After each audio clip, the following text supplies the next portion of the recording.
Bom dia. Bom dia. Convido-vos a abrir as vossas Bíblias em Atos dos Apóstolos, no capítulo 8. Atos dos Apóstolos, capítulo 8, e vamos ler a partir do versículo 26. Atos 8, a partir do versículo 26, vou esperar um bocadinho aqui para que abram todos. Eu ia pedir ao Daniel, Vidal, podes ler, por favor, tu? Ok? Só um momento. O título que eu dei à nossa mensagem esta manhã é Os Dois Mergulhos da Salvação. Os Dois Mergulhos da Salvação. E vamos considerar então este texto, que é a segunda parte do capítulo 8, a partir do versículo 26. Vamos ler então. Até ao fim, até ao 40. E o anjo do Senhor falou a Filipe, dizendo: Levanta-te e vai para a banda do sul, ao caminho que desce de Jerusalém para Gaza, que está deserta. Levantou-se e foi. E eis que um homem etíope, eunuco, mordomo de Candance, rainha dos gentios, o qual era superintendente de todos os seus tesouros, e tinha ido a Jerusalém para a adoração, regressava e, assentado no seu carro, lia o profeta Isaías. E disse o Espírito a Filipe: Chega-te e ajunta-te a esse carro. E correndo Filipe, ouviu que lia o profeta Isaías e disse: Entendes tu o que lês? E ele disse: Como poderei entender se alguém não me ensinar? E rogou a Filipe que subisse e com ele se assentasse. E o lugar da escritura que lia era este: Foi levado como uma ovelha para o matadouro, e como está mudo por dentro diante do que o tosquia, assim não abriu a sua boca. Na sua humilhação foi tirado o seu julgamento, e quem contará a sua geração? Porque a sua vida é tirada da terra. E respondendo o eunuco a Filipe disse: Rogo-te, de quem diz isto o profeta? De si mesmo ou de algum outro? Então Filipe, abrindo a sua boca, e começando nesta escritura, lhe anunciou a Jesus. E indo eles caminhando, chegaram ao pé de alguma água, e disse o eunuco: Eis aqui água, que impede que eu seja batizado? E disse Filipe: É lícito se creres de todo o coração. E respondendo ele disse: Creio que Jesus Cristo é o Senhor, é o Filho de Deus. E mandou para o carro, e desceram ambos à água, tanto Filipe como o eunuco, e o batizou. E quando saíram da água, o Espírito do Senhor arrebatou a Filipe, e não o viu mais o eunuco, e jubiloso, continuou o seu caminho. E Filipe se achou em Azoto, e indo passando, anunciava o Evangelho em todas as cidades, até que chegou a Cesareia. Obrigado. Este é o nosso texto, é a partir daqui que vamos meditar na palavra, mas antes, algum contexto. Nós estamos em Atos dos Apóstolos, Novo Testamento. Logo a seguir aos Evangelhos. O Atos dos Apóstolos é escrito por Lucas, que é parte de alguns dos episódios mais até marcantes e emocionantes deste livro, porque ele partilha algumas das viagens com Paulo na segunda metade do livro, digamos assim. É o livro de história do Novo Testamento, enquanto que o Velho Testamento tem muitas narrativas, muitos livros de história. Atos tem este livro que conta a história da Igreja primitiva, alguns dos acontecimentos dos primeiros anos da Igreja. E revela basicamente o quê? Revela o resultado da obra de Jesus. Jesus veio, morreu, ressuscitou e ascendeu aos céus. E Atos dos Apóstolos conta basicamente a continuação, o resultado, o fruto deste trabalho, desta obra maravilhosa de Jesus. É a continuação do seu ministério agora através dos apóstolos, que guiados e capacitados pelo Espírito Santo vão seguindo a missão para a qual foram designados por Jesus. Por isso se chama Atos dos Apóstolos. Alguns sugerem uma alternativa: Atos do Espírito Santo, porque é realmente o Espírito Santo que conduz os apóstolos, que capacita os apóstolos para cumprirem a missão de Jesus. Há uns anos atrás, não sei quantos, 3, 4 talvez, nós fizemos uma série às sextas-feiras. Quem é que se recorda? A Igreja em Missão.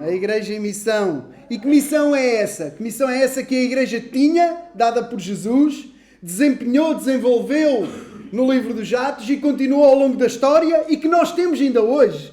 Nós aqui em Pardelhó e todas as igrejas espalhadas pelo mundo. A Igreja universal espalhada por todo o mundo. Qual é a missão? A missão é ser discípulo e fazer discípulos. Essa é a missão. É ser discípulo para a glória de Deus, para a elevação do nome de Jesus e fazer discípulos. Essa é a missão. Atos vai mostrar isso a acontecer não só em Jerusalém, mas partindo justamente de Jerusalém e expandindo-se por todo o Império Romano, chegando mesmo a Roma. De resto, o livro começa em Jerusalém e vai terminar justamente em Roma. Há esse movimento que Atos quer fazer, mostrando que o Evangelho, como ainda agora cantamos, o Evangelho pretende-se ser ouvido, proclamado, anunciado em todo o mundo. E Atos vai mostrar isso no mundo de então, no mundo conhecido de então, partindo de Jerusalém até Roma. Se nós folhearmos a Bíblia para trás, em Atos dos Apóstolos, nos primeiros capítulos, nós vemos o que aconteceu até ao capítulo 8, ao texto que nós lemos com o Daniel, e vemos também o que é que está a acontecer no capítulo 8. Os primeiros 7 capítulos, eles passam-se em Jerusalém. Este capítulo 8 é o primeiro que se vai passar já fora de Jerusalém. Os primeiros 7 capítulos, eles acontecem dentro de Jerusalém. Então, no capítulo 1, Jesus ascende aos céus. Basicamente, Atos o que é que faz? Atos começa a narrar justamente onde os evangelhos terminaram. É uma continuação. Aliás, Atos até é o segundo volume de um dos evangelhos, porque é Lucas que escreve a Teófilo o Evangelho segundo Lucas, e agora Lucas está a escrever a Teófilo o segundo volume, a segunda parte, que começa aonde? Começa justamente onde o Evangelho segundo Lucas terminou. Jesus ascende aos céus. Atos começa assim. Jesus ascende aos céus. Capítulo 1. Capítulo 2. O Espírito Santo é derramado sobre a igreja e quase 3.000 pessoas se convertem e são batizadas. Capítulo 3. Pedro e João curam um homem que era coxo, o primeiro de muitos milagres, prodígios e curas. E Pedro prega outra vez e quase 5.000 almas se convertem. E o resultado disso é o quê? É uma primeira noite passada na prisão. São ameaçados, são soltos. Isto está no capítulo 3 e também no 4.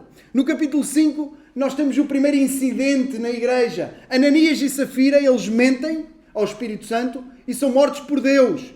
É interessante que morrem primeiro crentes em disciplina dada por Deus do que são mortos os primeiros cristãos como mártires. Primeiro é Deus que mata alguns dos seus por causa de mentirem ao Espírito Santo. Só depois haverá um martírio. Logo a seguir, 2 capítulos à frente. Mas ainda no capítulo 5, os apóstolos voltam a ser presos, mas de noite são libertados por um anjo miraculosamente. Tudo isto no capítulo 5. No capítulo 6, são instituídos, são eleitos, são separados diáconos, homens capazes, maduros espiritualmente, para lidarem com o quê? Com o crescimento da igreja e com a dificuldade de gestão logística e espiritual do cuidado das viúvas. Isso está no capítulo 6. Dentre estes 7 homens, foram 7 diáconos, há 2 personagens muito importantes. Filipe, que é a nossa personagem, o nosso protagonista no texto que lemos, e Estevão, homem cheio do Espírito Santo. Ele faz sinais e fala com uma autoridade que é insuportável para os fanáticos religiosos. É insuportável, Estevão. Ele faz tantos sinais e ele fala de uma forma, eles olham para o seu rosto e veem o rosto a brilhar, eles estão cheios de raiva. E acontece então o primeiro martírio da igreja, o primeiro mártir. Estevão é morto. Estevão é apedrejado porquê? Porque anuncia que Jesus é o Cristo, que Jesus é o enviado de Deus, o Messias, o enviado de Deus, o Filho de Deus. Isto está no capítulo 7. E Paulo, ainda Saulo, é um dos que está no ajuntamento dos homicidas. Será o principal protagonista de grande parte do livro, depois em diante. Mas fixemos agora os nossos olhos então no capítulo 8, depois deste rápido e breve resumo, fixemos no capítulo 8. O capítulo 8 o que é que diz? Olhem para o versículo 1. Também Saulo consentiu na morte dele, na morte de Estevão, e fez naquele dia uma grande perseguição contra a igreja que estava em Jerusalém. E todos foram dispersos pelas terras da Judeia e da Samaria, exceto os apóstolos. O que é que nos diz? Novamente, acentua aqui que Paulo estava presente, Saulo estava presente quando Estevão foi morto, consentiu na morte dele, e que isso fez o quê? Haver grande perseguição sobre os crentes. Então o que é que acontece? Eles são espalhados todos. Só os apóstolos ficam em Jerusalém. Os crentes são dispersos. O versículo 3 enfatiza isso, dizendo que Saulo assolava a igreja, entrando pelas casas, arrastando homens e mulheres, os encerrava na prisão. Mas os que andavam dispersos iam por toda a parte anunciando a palavra. E descendo Filipe à cidade de Samaria, lhes pregava Cristo. E as multidões, unanimemente, prestavam atenção ao que Filipe dizia, porque ouviam e viam os sinais que ele fazia. Salto para o versículo 12. Mas como crescem em Filipe, que lhes pregava acerca do reino de Deus e do nome de Jesus Cristo, se batizavam, tanto homens como mulheres. A perseguição foi o meio que Deus usou para que a igreja cumprisse a missão. É interessante. A perseguição que se levantou por causa de Estevão e do martírio de Estevão, e aqui como Paulo, como o arquiteto feroz a perseguir os crentes, foi o meio que Deus usou para que a igreja fosse além de Jerusalém. É interessante e é até irónico que Paulo, neste momento um fanático religioso e perseguidor da igreja, sabemos que depois à frente vai ser uma ferramenta utilizada poderosamente por Deus para a pregação do Evangelho, mas que neste momento, pela perseguição que ele faz, é um motivo para o Evangelho se expandir.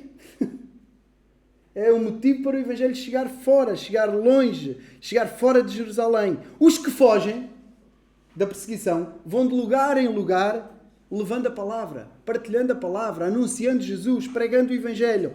Os propósitos de Deus, do Deus soberano, eles são sempre alcançados. E Deus por Filipe, como vimos aqui nestes versículos iniciais do capítulo 8, Deus por Filipe, como fez com Estevão, ele faz sinais, opera milagres, opera maravilhas, e Filipe prega a multidões. Diz-nos que as multidões o ouviam unanimemente, prestavam atenção ao que ele dizia, e muitos se convertem e são batizados, tanto homens como mulheres. Chegamos ao nosso texto, ao versículo 26. Olhem lá agora mais atentamente para o texto que lemos inicialmente e onde vamos ficar. É aqui que vamos ficar. Versículo 26. Do versículo 26 ao 28 nós temos aqui uma primeira parte, uma introdução, o cenário. O cenário. O que é que diz o texto? O anjo do Senhor falou a Filipe dizendo: levanta-te, vai para a banda do sul, ao caminho que desce de Jerusalém para Gaza, que está deserto. Levantou-se e foi. Eis que um homem etíope, eunuco, mordomo-mor de Candace, rainha dos etíopes, o qual era superintendente de todos os seus tesouros e tinha ido a Jerusalém para a adoração, regressava e, assentado no seu carro, lia o profeta Isaías. Este o cenário, este o contexto. Deus, pelo seu Espírito, fala com Filipe e diz-lhe para deixar as multidões e ir para o caminho que está deserto. Ou seja, Deus está a fazer aqui um movimento contrário ao que tem acontecido. Multidões são convertidas por Pedro, pelos apóstolos, pela pregação do Evangelho, Deus através dos apóstolos, mas vemos que esse fenómeno acontece também com Estevão, que acaba morto, e também com Filipe, em Samaria, já fora de Jerusalém, as multidões ouvem a palavra. Mas agora Deus faz um movimento diferente, da multidão para o indivíduo. Deus tem o propósito de levar Filipe a falar com aquele homem. Claro, ele não iria sozinho, era um homem rico, era um homem importante, ia com seus servos, com sua comitiva, mas Deus leva Filipe da multidão na cidade para o caminho deserto, para falar especificamente com aquele homem. Ele obedece, ele levanta-se e vai. O versículo 27 apresenta-nos então este homem com quem Deus quer falar, a quem Deus quer esclarecer, a quem Deus quer abrir o coração, trazer luz, trazer paz, trazer alegria, que cantámos no início do nosso culto. Quer fazer dele um discípulo, que fará discípulos noutras partes da terra, porque este Evangelho, como também cantámos, é para chegar a todo o mundo, é para chegar longe, é para chegar a todos os habitantes de toda a terra. Eunuco, diz-nos aqui que este era um homem importante, que era um homem com recursos, era como se fosse o ministro das finanças da rainha da Etiópia. Era aquele que assegurava, que guardava, que era responsável por todos os seus tesouros. Escusado será dizer que era um homem importantíssimo e que era um homem com recursos, que era um homem com dinheiro. Ele seria um prosélito judeu, teria vindo a Jerusalém para adorar e agora regressava à sua terra. Se não fosse um prosélito convertido ao judaísmo, pelo menos simpatizante e conhecedor, ele lia, era uma pessoa que tinha capacidade de ler, era letrado, que lia, ele pelo menos era simpatizante do judaísmo, era um gentio convencido pelo judaísmo, convertido ao judaísmo ou simpatizante do judaísmo. Ele vem a Jerusalém para adorar e regressa depois da adoração, depois do tempo passado em Jerusalém, ele regressa à sua casa. Ele está a fazer o caminho de regresso, está a fazer o caminho para casa. E diz-nos o versículo 28 que ele, ao regressar, ele está no seu carro a ler em voz alta. Filipe depois ouve. Era o costume também da época, e era um costume que nós até devíamos ressuscitar, de ler em voz alta, porque quando lemos em voz alta somos obrigados a ler melhor. Depois quem só lê em voz baixa, como eu, depois às vezes tem mais dificuldade em ler audivelmente e não lê tão bem. Então é um exercício que é importante. Era assim naquele tempo, ele regressava e lia o profeta Isaías. Este é o contexto. Passamos para a segunda parte, do versículo 29 até ao 35. Filipe vai explicar a palavra ao eunuco. Filipe vai evangelizar o eunuco. Filipe vai evangelizar aquele homem, explicando-lhe a palavra de Deus. Explicando-lhe este texto que ele está a ler e depois o resto da palavra. Outros textos da palavra que não são aqui mencionados. Mas é isto que acontece. Filipe evangeliza este homem, explicando-lhe este texto. Versículo 29 até ao 35. O que é que nos diz? No versículo 29 diz-nos que Filipe é guiado pelo Espírito Santo. Novamente, o Espírito Santo o que é que lhe diz? Filipe, chega-te e junta-te a este carro. Chega-te e junta-te a este carro. E Filipe corre, diz-nos o início do versículo 30. Se olharem para as vossas Bíblias podem ir acompanhando. Versículo 30. Filipe corre e pergunta: entendes o que lês? Ouve ler o profeta Isaías e diz-lhe: entendes o que lês? Entendes o que é que estás a ler? Tu compreendes? Tu entendes? O versículo 31 diz-nos que o eunuco lhe responde em forma de pergunta. Ele não diz nem que entende, nem que não entende. Ele diz que não entende através de uma pergunta. Como é que eu posso entender se ninguém me ensinar? Versículo 31, é isso que diz. Como poderei entender se alguém me não ensinar? E juntamente com essa pergunta, vem um convite. Rogou a Filipe que subisse e se sentasse com ele. Como é que eu posso entender se não houver quem me explique? Olha, sobe e ensina-me. Podemos subentender. Olha, peço-te, sobe e esclarece-me. Ensina-me. Ensina-me. O versículo 32 e 33 tem a citação do texto que ele está a ler. Foi levado como ovelha para o matadouro, e como está mudo o cordeiro diante do que o tosquia, assim não abriu a sua boca. Na sua humilhação foi tirado o seu julgamento, e quem contará a sua geração? Porque a sua vida é tirada da terra. Versículo 32 e 33, acabei de ler. Os mais pequeninos, estão comigo ainda? Nós já lemos este texto no culto ou não? Já? Aonde? Os adultos vão ter que ajudar, se calhar. Adolescentes, já lemos este texto? Já, André? Aonde? Aqui, sim. Mas aonde? Onde é que está? Diz? Isaías, isso mesmo. Este é o texto que o irmão Berto leu no período de ceia. É o texto de Isaías. Mais concretamente, estes dois versículos citados são o versículo 7 e o versículo 8. Este homem vai a ler o profeta Isaías e vai a ler Isaías 53. Na altura não ia a ler Isaías 53 pelo simples facto de não havia capítulos. Mas era esta a porção de Isaías que este homem ia a ler. Isaías 53. Isso mesmo. E depois surge uma nova pergunta. Versículo 34. Peço-te, de quem diz isto o profeta? De si mesmo ou de algum outro? Olha, responde-me. Isaías está a falar de si próprio? É ele que é levado como ovelha muda para o matadouro? É ele que é cortado da terra dos viventes? Ou está a falar de outra pessoa? A pergunta é esta. Olha, eu não compreendo. Eu quero que tu me ajudes. Diz-me. Quem é que está a ser referido no texto? Isaías refere-se a si ou refere-se a outra pessoa? Esta é a pergunta dele. Uma pergunta importante. Uma pergunta importante demais. Então, diz-nos o versículo 35. Então Filipe abre a boca e começa naquele texto, em Isaías 53, a pregar Jesus ao eunuco. Então Filipe, abrindo a sua boca, começando nesta escritura, lhe anunciou a Jesus. Importante, além do movimento que nós já referimos no início, que Atos quer mostrar, o Evangelho ser levado de Jerusalém até aos confins da terra, até o final do mundo, este é um ponto que o livro também quer deixar bem vincado. Jesus é o Messias. Jesus é o Filho de Deus. Jesus é a promessa, é a resposta, é o cumprimento das promessas feitas no Antigo Testamento, é a resposta às profecias e às promessas feitas no Antigo Testamento. E pregar é anunciar, é ensinar, é explicar esta verdade através da palavra, no caso através do Velho Testamento. Nós no Novo Testamento todo só vamos encontrar os intervenientes, os apóstolos, os evangelistas, a pregar o Evangelho de duas formas. Como testemunhas da ressurreição, eu estive com Jesus.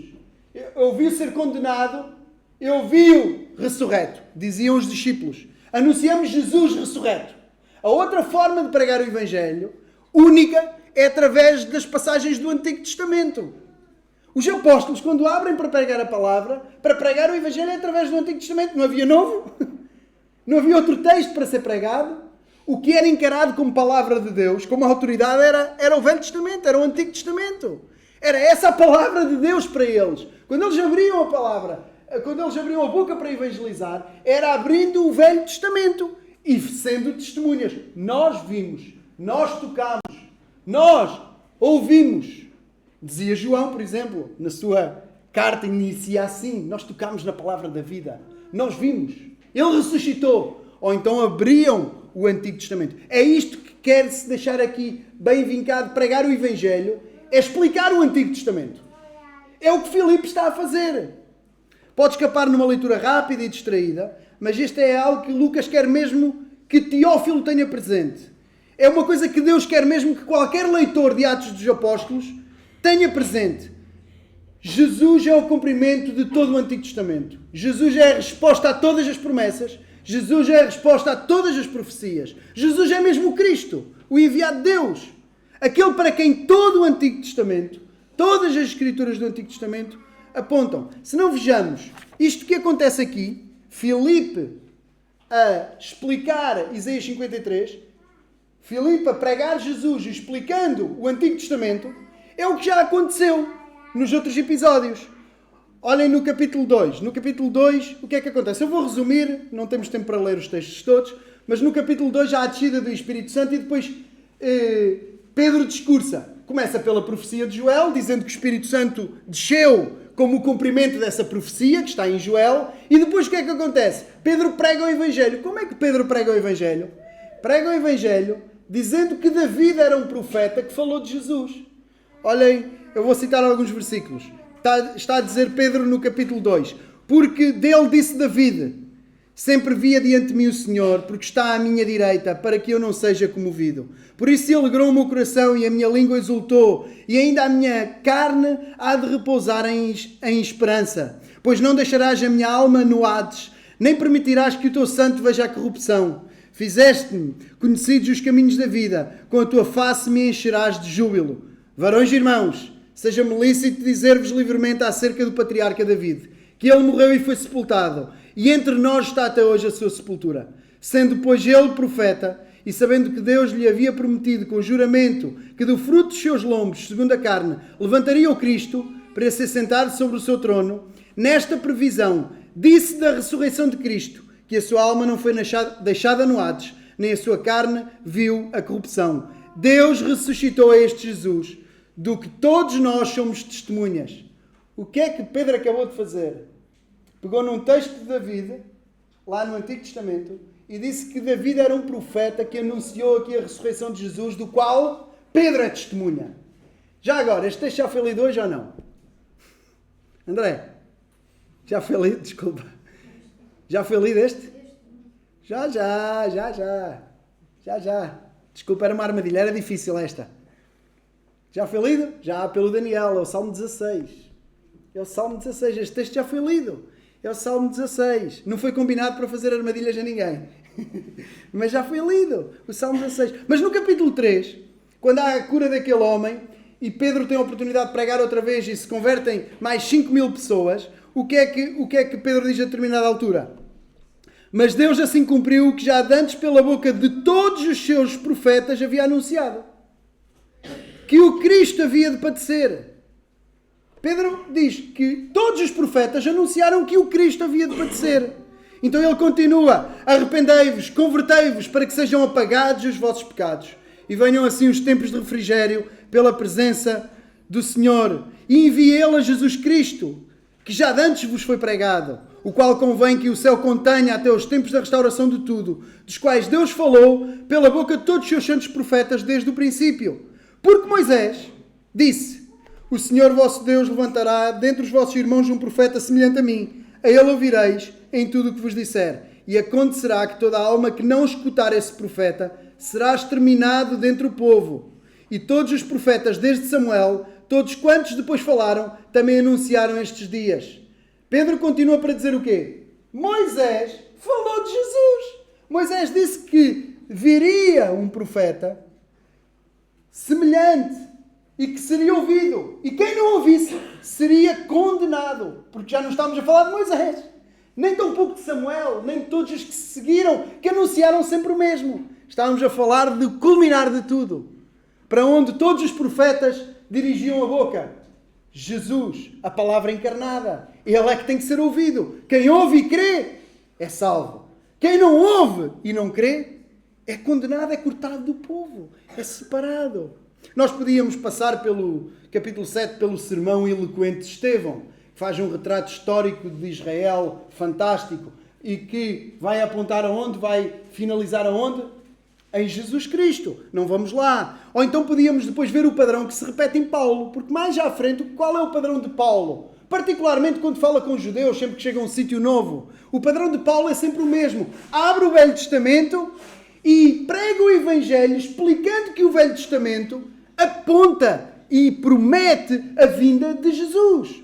No capítulo 13, por exemplo, Paulo, pregando na sinagoga de Antioquia da Psídia, ele segue aqui um bocadinho um padrão de Estevão, aqui um breve percurso histórico de Israel. Deus escolheu Israel, tirou do Egito, suportou-os no deserto, deu-lhes a terra de Canaã, depois, durante 450 anos, deu-lhes juízes. Depois eles pediram um rei e Saúl foi 40 anos rei, até que retirou Saúl e levantou David. E a partir do versículo 22 do capítulo 13, Paulo na sinagoga diz assim: Deus levanta David dizendo: achei a David, filho de Jessé, varão conforme o meu coração, que executará toda a minha vontade. Da descendência deste, conforme a promessa, levantou Deus a Jesus para Salvador de Israel. E continua: varões e irmãos, filhos da geração de Abraão, os que de entre vós temem a Deus, a vós vos é enviada a palavra desta salvação. Qual é a palavra da salvação? É que viria o filho de David, viria a descendência de David. Por não terem conhecido a este, os que habitavam em Jerusalém e os seus príncipes condenaram-no, cumprindo assim as vozes dos profetas que se leem todos os sábados. A salvação é que o filho de David veio. Olhem, esta palavra é para salvação da vossa alma. Olhem, os que habitavam em Jerusalém, porque não temeram, porque não tinham conhecimento, condenaram-no, mas só fizeram cumprir tudo o que os profetas disseram. Tudo o que os profetas disseram. Acho que está bem assinalado o ponto. Filipe prega o Evangelho explicando o Antigo Testamento. Este é o padrão de Atos e o livro quer nos mostrar que é isso que é suposto quando se prega o Evangelho. E é nesse ofício, nesse trabalho, que Deus já abre corações e faz a fé em Jesus Cristo brotar. Vamos para a segunda parte. Filipe batiza o eunuco. Temos o batismo do eunuco. A partir do versículo 36 até ao versículo 39. Vamos deixar o 40, que é o contexto final para onde parte Filipe de lado. Versículo 36 a 39. Indo eles caminhando, depois daquela explicação, depois da leitura, da explicação, da pregação do Evangelho, indo eles caminhando, versículo 36, chegaram ao pé de alguma água. E disse o eunuco: eis aqui água, que impede que eu seja batizado. E disse Filipe: é lícito se creres de todo o coração. E respondendo ele disse: creio que Jesus Cristo é o Filho de Deus. E mandou parar o carro e desceram ambos à água, tanto Filipe como o eunuco, e o batizou. E quando saíram da água, o Espírito do Senhor arrebatou Filipe e não ouviu mais o eunuco. E jubiloso, continuou o seu caminho. Então, versículo 36. É o próprio Filipe, desculpem. É o próprio eunuco, é aquele homem que vê a água e diz, está aqui água. O que é que impede que eu seja batizado? É ele próprio que pede o batismo. É ele próprio que pede o batismo. O versículo 37, ele poderá estar em algumas das vossas Bíblias, podem olhar agora, dependendo da edição, pode estar em algumas das Bíblias entre parênteses. Porque, de facto, este verso ele não consta de vários manuscritos gregos, mas aparece em alguns exemplares como uma nota litúrgica, bem antiga, mesmo dos tempos da Igreja Primitiva. Ou seja, a grande probabilidade, a maior probabilidade, é que este versículo 37 não faz parte do original bíblico, não faz parte do que foi escrito com a pena de Lucas, e foi uma adição, depois nas cópias, era copiado documento para documento, foi uma adição logo muito precoce, no tempo da Igreja Primitiva, pelos pais da Igreja, como uma nota litúrgica, como um auxiliar, como algo uma pergunta que se impõe, um requisito que se impõe. Olha, é lícito, podes, se creres no Senhor Jesus de todo o coração. De qualquer forma, é importante dizermos isto com toda a seriedade, porque, um parênteses, a palavra de Deus é um documento histórico. Nós confiamos que existiu Luís de Camões, nós confiamos, é relativamente recente, confiamos que existiu Dom Afonso Henriques, é muito mais antigo, e confiamos que aqueles imperadores todos que falam o Império Romano existiram. Bem, alguns deles viveram no tempo dos apóstolos, no tempo de Jesus, e confiamos que até os filósofos que viveram antes de Jesus, muito antes, séculos antes, escreveram o que escreveram e os seus documentos são verdadeiros. E temos algumas poucas cópias desses documentos. Mas ninguém põe em causa que aquela história é real, que aquilo que Eusébio diz, que Josefo diz é real, ou que aqueles filósofos escreveram e disseram é verdade. Ninguém põe em causa que aquelas personagens existiram. Ninguém. Ora, o Novo Testamento é um documento histórico, validado, arqueologicamente, peritado e com milhares de cópias. Justamente porque é a palavra de Deus que Deus preservou e fez que se multiplicasse para que os discípulos tivessem acesso de lugar em lugar do mundo para onde rapidamente se espalhou o Evangelho. Ora, nós podemos muito mais confiar que o Novo Testamento é verdade, até historicamente, até um ateu pode confiar que este documento histórico, que o que está escrito é verdade, muito mais rigorosamente do que um documento de qualquer filósofo antigo ou de história antiga, da antiguidade. Esta é a realidade. Isto é importante também ser dito. Agora, quando há um trechozinho que não aparece em todos os manuscritos, até por uma questão de sinceridade, de frontalidade, de honestidade, é importante dizer, olha, este pontinho aqui não está em todos os manuscritos. Agora, em nada, por acaso em nada, muda o sentido não só deste texto, como de todo o ensino bíblico. Por isso é que foi acrescentado. Isto não foi acrescentado por uma pessoa mal intencionada. Foi acrescentado com uma boa intenção, por uma pessoa piedosa, para ser dado o batismo, daí é uma nota litúrgica, para ser concedido o batismo a quem? A quem cresce de todo o coração e não a qualquer pessoa que pedisse. A lógica da nota é esta. Fechei o parênteses. Certo? Ok, um dia voltaremos aqui à questão da palavra ser algo no qual podemos confiar absolutamente toda a nossa segurança no que toca aos seus documentos, aos seus manuscritos, à sua fidelidade nesse sentido também. Este requisito, é lícito se creres de todo o coração, está em plena sintonia com os restantes textos bíblicos. Este requisito da fé, este requisito de ser necessário fé, para a pessoa ser batizada, é lícito se creres de todo o coração. Este requisito da fé, de crer, este requisito está em sintonia plena com todos os textos bíblicos. Aliás, está em sintonia com todos os textos de Atos dos Apóstolos. Se não vejam, logo no início, capítulo 2, versículo 41. De sorte foram batizados os que de bom grado receberam a sua palavra, e naquele dia agregaram-se quase 3.000 almas. Depois de Pedro pregar, os que de bom grado receberam a palavra, os que revelam fé, foram batizados. É preciso receber a palavra de bom grado para ser batizado. No texto que lemos no início, capítulo 8, introduzindo Filipe, diz-nos, versículo 12, 8:12, como crescem em Filipe, que lhes pregava acerca do reino de Deus e do nome de Jesus Cristo, se batizavam tanto homens como mulheres. Como crescem em Filipe, como crescem, criam naquilo que Filipe dizia. Aliás, depois já há aqui uma personagem no meio, que é um mágico, Simão, e diz, e creu até o próprio Simão, e foi batizado. Ou seja, Simão foi batizado porque creu. Novamente aqui o requisito da fé. É lícito se creres. Só para validar o ponto. Mas continuando. Paulo também, quando Deus o converte, o manda ao chão do cavalo e o coloca cego durante alguns dias, ele depois é convertido. Ananias vai ter com ele e diz-lhe, irmão Saulo, o Senhor Jesus, que te apareceu no caminho por onde vinhas, me enviou para que tornes a ver e sejas cheio do Espírito Santo. Logo lhe caíram como que umas escamas e recuperou a vista e levantando-se foi batizado. Foi batizado um homem salvo, cheio do Espírito Santo.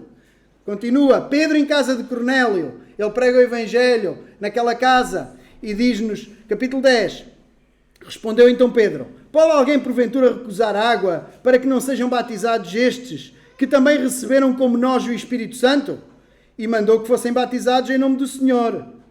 Eles foram batizados, mas haviam recebido o Espírito Santo. Eram pessoas que tinham agora uma vida nova em Cristo Jesus, que tinham o Espírito Santo. Paulo, junto do carcereiro de Filipos. Paulo está preso, conhecem o episódio, está com Silas preso e há aquele milagre e o carcereiro quer se matar. Paulo e Silas pregam-lhe o Evangelho e a determinada altura ele pergunta, isto é no capítulo 16, Senhores, o que é necessário que eu faça para me salvar? E eles o que é que dizem? Crê no Senhor Jesus Cristo e serás salvo, tu e a tua casa. E lhe pregam a palavra do Senhor e a todos os que estavam em sua casa. E tomando ele consigo naquela mesma hora da noite, lavou-lhes os vergões e logo foi batizado. Crê no Senhor Jesus Cristo e serás salvo. Ele creu e foi batizado. Ou seja, o requisito da fé aparece em todo o livro de Atos. Um último exemplo, podíamos continuar mais, mas temos que parar devido ao tempo. Um último exemplo, Paulo a pregar em Corinto. Diz-nos que Crispo, capítulo 18, Crispo, o principal da sinagoga, creu no Senhor com toda a sua casa. Também muitos dos coríntios, ouvindo-o, creram e foram batizados. Fica claro, não é? Fica claro. Depois de todos estes exemplos, fica claro o ponto. A fé, crer em Jesus, é um requisito obrigatório para o batismo. Por isso, aqui também uma nota, por isso, na nossa igreja, em Pardelhó, seguindo a orientação bíblica, nós não batizamos crianças. Nós não batizamos bebés. Se crianças pode ser dúvida, porque não sabemos até onde é que se é criança. Já há pré-adolescentes e tudo, há uma escala de cinzas grande que toca às idades. Nós não batizamos bebés, como fazem os nossos irmãos presbiterianos, por exemplo, ou como fazem os católicos romanos. Nós não batizamos bebés, porque eles não podem crer. Eles não podem crer. Mas temos que reconhecer que há algo mais neste padrão, destes textos todos por onde corremos apressadamente. Há algo mais a ser estabelecido. Não só que a fé é um requisito para o batismo. Há um outro padrão aqui. Quem cria, quem depositava fé em Jesus era batizado. Fica aqui o padrão. Há um primeiro padrão. Pregar o Evangelho é explicar o Antigo Testamento. E anunciar que Jesus é o cumprimento desse Antigo Testamento e ressuscitou. E há aqui um outro padrão. Quem crê é batizado. O padrão de Atos é quem crê é batizado em todos os sítios. Em todos os sítios. Este é um padrão. Este é um padrão. E vemos que não havia sequer um intervalo de tempo, de espera, de grande preparação para o batismo. Não havia um hiato de tempo. Não quer dizer que nós agora devamos, por isso, batizar sem preparação, sem critério ou precipitadamente. Mas é absolutamente claro nas Escrituras este ponto e este pressuposto. O crente era batizado. O suposto é o crente que tem fé em Jesus ser batizado. É o que acontece com o nosso eunuco. Vamos lá voltar. É o que acontece com o nosso eunuco. Versículo 38, capítulo 8. Ele para o carro, descem a água juntos e Filipe batizam. E depois, Filipe é levado pelo Espírito e o eunuco segue alegremente, como nós cantámos e falámos no início com o Daniel. É o Evangelho, é Jesus no coração que traz alegria. E o eunuco segue alegremente, com gozo, para casa. Rumo à África, rumo à sua terra. Onde Jesus tem agora uma testemunha que anunciará ali o Evangelho certamente. Aliás, há evidências históricas disso. Há evidências históricas disso, de que o Evangelho chegou lá e prosperou lá. Ou seja, Deus tem agora uma testemunha fiel noutra parte do globo, porque é suposto que o Evangelho e Jesus sejam anunciados em toda a terra. Tem agora uma testemunha que a partir de Isaías e de outros textos que ele agora compreende, serem a boa notícia, serem a promessa de salvação do Salvador Jesus que viria e que veio, Jesus, pode através desses textos, compreendendo-os, pode explicá-los a outros e pregar o Evangelho e ser uma testemunha de Jesus que viria, veio, morreu, expiou os nossos pecados e ressuscitou. Ele foi anunciar isso. Vamos terminar afunilando e aplicando mais particularmente para nós. O título da nossa pregação é Os 2 mergulhos da salvação. Talvez já se tivessem esquecido. Mas o primeiro mergulho é o mergulho na palavra. É o mergulho na palavra. É ser evangelizado e receber a palavra. É evangelizar também e levar outros a mergulhar. Este é o primeiro mergulho que tu precisas dar. Este é o primeiro mergulho que tu precisas dar. E eu falo para todos, também para as nossas crianças, também para os nossos pré-adolescentes, ou para os nossos adolescentes, já temos adolescentes. Falo para todos, absolutamente todos. Este é o primeiro mergulho que tu precisas dar, tu precisas mergulhar na palavra. É ela que te pode lavar dos teus pecados e purificar. Ao encontrares nela Jesus, pela fé encontrares o Salvador, Jesus Cristo. A palavra diz noutra parte, vós maridos, amai as vossas mulheres, vós maridos, amai a vossa mulher, como também Cristo amou a igreja e assim mesmo se entregou por ela, para a santificar, purificando-a com a lavagem da água pela palavra, para apresentar a si mesma igreja gloriosa, sem mácula, nem ruga, nem coisa semelhante, mas santa e irrepreensível. Efésios 5, 25 a 27. Jesus entregou-se pela igreja, para a purificar com a lavagem da água pela palavra. É na palavra que tu mergulhas, encontras Jesus e és lavado, purificado dos teus pecados. Tu precisas de Jesus. Mas sem a palavra, tu nunca terás Jesus. Tu precisas de Jesus. Mas sem a Bíblia, sem as Escrituras, tu nunca terás Jesus. E não terás fé em Jesus sem a Bíblia. A fé vem pelo ouvir a palavra de Deus. Tu precisas da palavra. O eunuco lia a palavra e encontrou nela Jesus. Tu lês a palavra. Lê a palavra.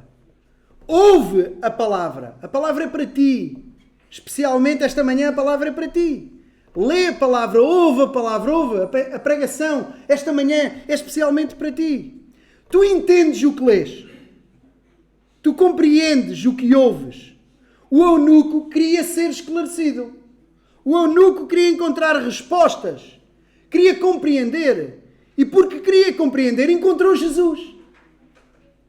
Procura entender. Procura respostas para as perguntas que ainda tens. Eu sei que as crianças, os adolescentes, se calhar ainda têm algumas perguntas, algumas dúvidas. Ok, é verdade, eu acredito que Jesus existiu. Acreditam, crianças? Acreditam? Mas como é que isso tem a ver comigo? Ainda sou pequenino. Isso é para mim. O que é que isso tem a ver comigo? É normal, estão a crescer em maturidade. Mas procurem entender também, mesmo vocês, crianças, todos nós, adultos, também não compreendemos tudo. Tu podes ter muitas dúvidas.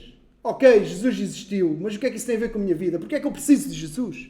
Procura respostas para as perguntas que tu ainda tens. O eunuco procurou e encontrou respostas. Pede ajuda. Como é que eu vou entender se ninguém me ensinar? Nós precisamos de ajuda.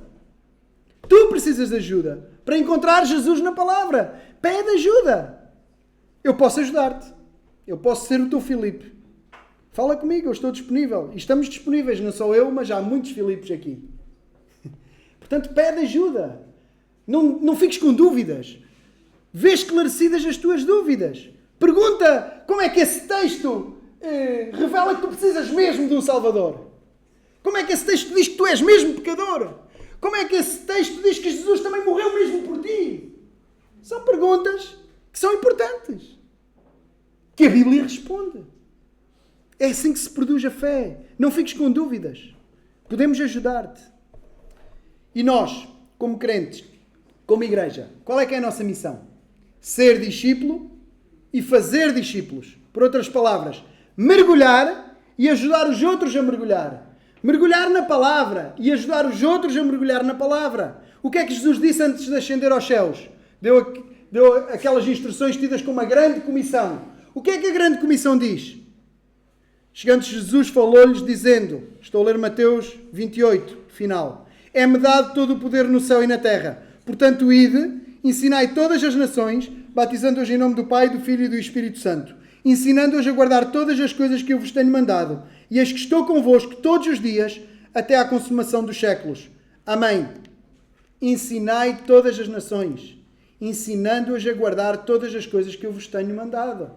O nosso papel é esse. É ensinar o que Jesus ensinou. É instruir. É explicar. Essa é a nossa missão. Mergulhar e ajudar outros a mergulhar. Ensinando tudo. Ensinando todo o conselho de Deus. A nossa missão é pregar o Evangelho. É através da palavra trazer luz e compreensão de quem Deus é. De como o homem está perdido sem Deus. E de como o homem só pode ter paz com Deus e reconciliação através de Jesus. A nossa missão é levar os outros a ler e ouvir a palavra. Que o contexto de Filipe é muito particular. Aquele homem já ia a ler. Mas não acontece sempre assim. A nossa missão é desafiar as pessoas a lerem. É desafiar as pessoas a ouvirem a palavra. A nossa missão é essa. É levar outros a lerem, levar outros a ouvirem a palavra. A nossa missão é perguntar: entendes o que é que estás a ler? Entendes o que é que estás a ouvir? A nossa missão é anunciar Jesus, esclarecendo e ensinando cada texto para que ele seja compreendido e Cristo seja revelado. Que é isso que acontece quando o texto é verdadeiramente explicado e aplicado. Cristo é revelado. Cristo é anunciado. Sem explicação da palavra, não existe pregação do Evangelho. Sem explicação da palavra, não existe pregação do Evangelho. Pode haver uma coisa parecida, mas as pessoas vão continuar sem entender o que leram ou o que ouviram. Sem explicação não existe pregação. Notem, a nossa missão não é simplificar nem diluir o Evangelho. Não é a nossa missão. Não é fugir dos textos densos e complicados do Novo Testamento. Nem fugir do Antigo Testamento por ser longo, difícil ou até chato. Pelo contrário, a nossa missão é mergulhar nesses textos, como quem mergulha no mar, certos de que há pérolas de misericórdia, pérolas de graça a encontrar para nós e para os outros, a quem nós devemos ajudar a mergulhar. Esta é a nossa missão. Segundo aspecto, segundo mergulho, ser mergulhado na água. O segundo mergulho é mesmo literal. Este segundo mergulho é mesmo literal, é preciso mesmo água. É mesmo preciso água. Já não é a lavagem da água pela palavra, mas é mesmo dar um mergulho em água. É mesmo ser mergulhado. O segundo mergulho é literal. É ser mesmo mergulhado na água. O batismo não salva. Poderão alguns pensar. É verdade. Mas é essencial. O batismo não salva. Podemos até concordar. Mas é essencial. E nós já vimos o padrão. Está junto. Não dá para separar uma coisa da outra.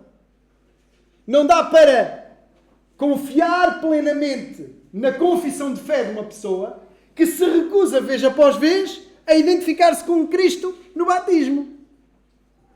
Batismo não salva, mas fica complicado assumir e confiar numa declaração de fé de alguém que se recusa a obedecer a Cristo e a identificar-se com Cristo. É essencial, é obedecer à palavra de Deus, é obedecer a Jesus, o Salvador. É uma identificação consciente, clara, definitiva e pública de que crês realmente em Jesus. O batismo é isto tudo. É uma confissão absoluta, clara, pública, de que não, eu creio mesmo em Jesus. Está ali água, o que é que impede? Eu creio que Jesus é o Filho de Deus. É como que afirmar, eu creio mesmo em Jesus. Ele é o meu Salvador. Ele é o meu Senhor. Ele mudou a minha vida. A ponto de pensar e afirmar mesmo que o que eu era antes de conhecer Jesus já não tem valor. Morreu.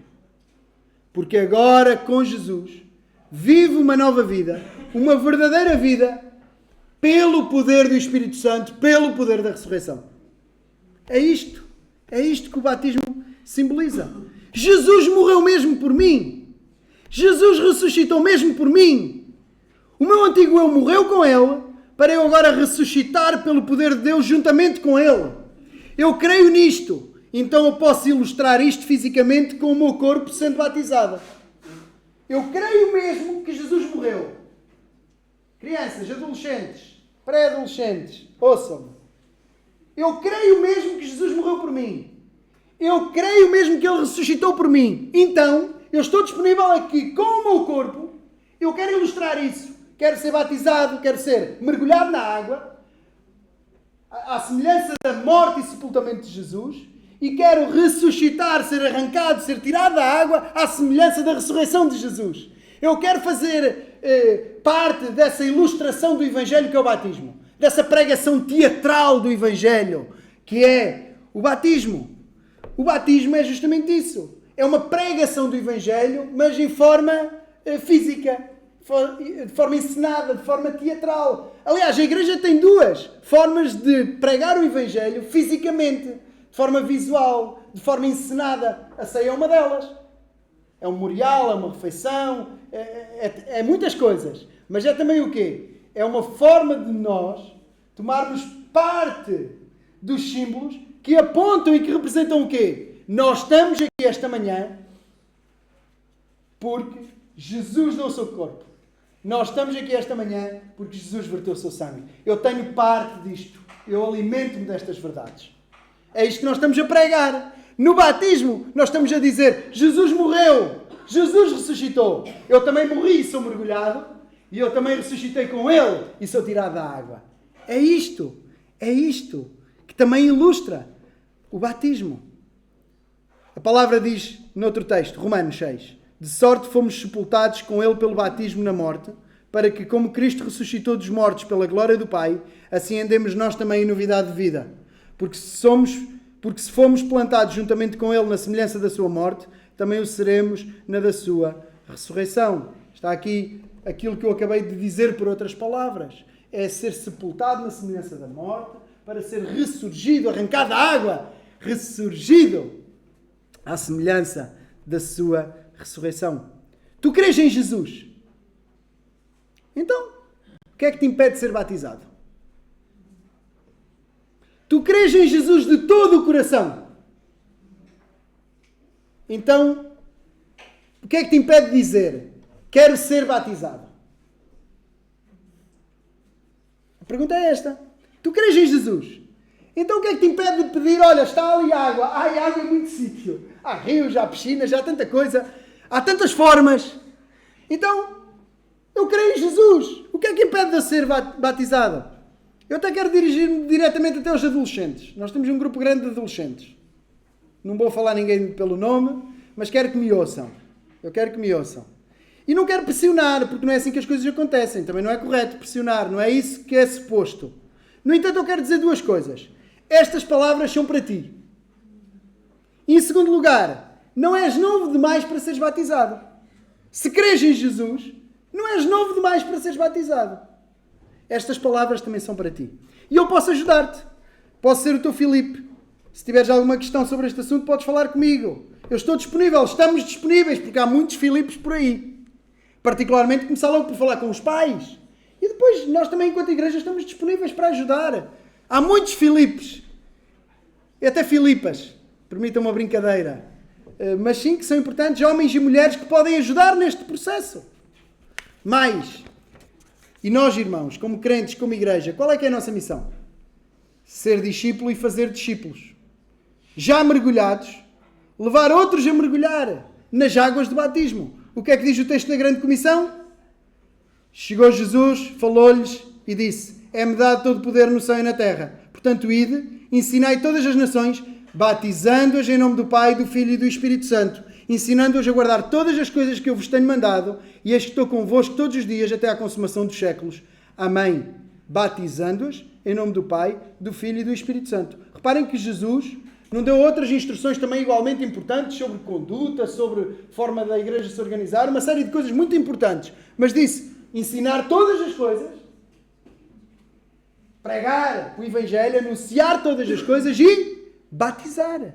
Batizar. Então a nossa missão é pregar o Evangelho, ensinando tudo o que concerne a Cristo, como já referimos, acompanhando e discipulando todos, até que digam que impede que eu seja batizado. Até que cada um diga, quero ser batizado. E é também isso que nós fazemos esta manhã aqui. Não podemos parar de falar ou descansar, até que todos, mesmo todos, avancem e mergulhem com fé.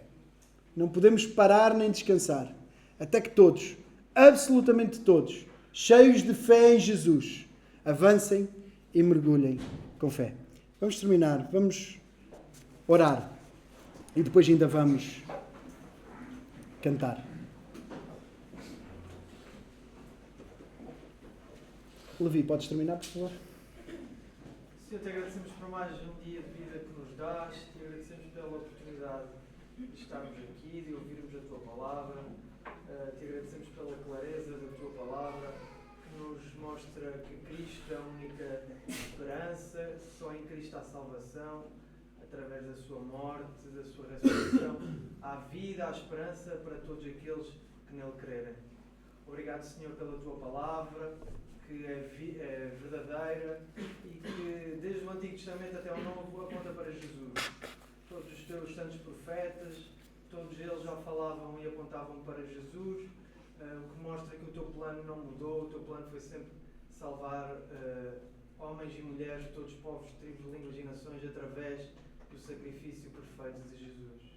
Obrigado, Senhor, por Jesus, obrigado porque nele encontramos vida, todos aqueles que se cheguem a ele podem encontrar salvação. E esta é a primeira coisa que te pedimos, Senhor, é que se aqui está alguém que não te conhece, que ainda não se rendeu a ti, que ainda não é de Jesus, Senhor, possa fazê-lo ainda hoje, possa confessar o seu pecado, possa entregar-se aos pés de Cristo e assim, Senhor, ser selado com o Espírito Santo, passar a pertencer à família dos santos, Senhor, e ter a certeza da salvação. Te pedimos, Senhor, também por aqueles que já te conhecem, já te confessam, mas que ainda não deram o passo do batismo, Senhor, que possam também fazê-lo, se creem de todo o coração, se de facto creem em Jesus, Senhor, possam confessá-lo publicamente, possam também apropriar-se desse meio de graça e possam, Senhor, fazer parte deste corpo de forma pública, porque não há nada como publicamente afirmar que se é filho de Deus, que se está unido pelo sangue de Jesus.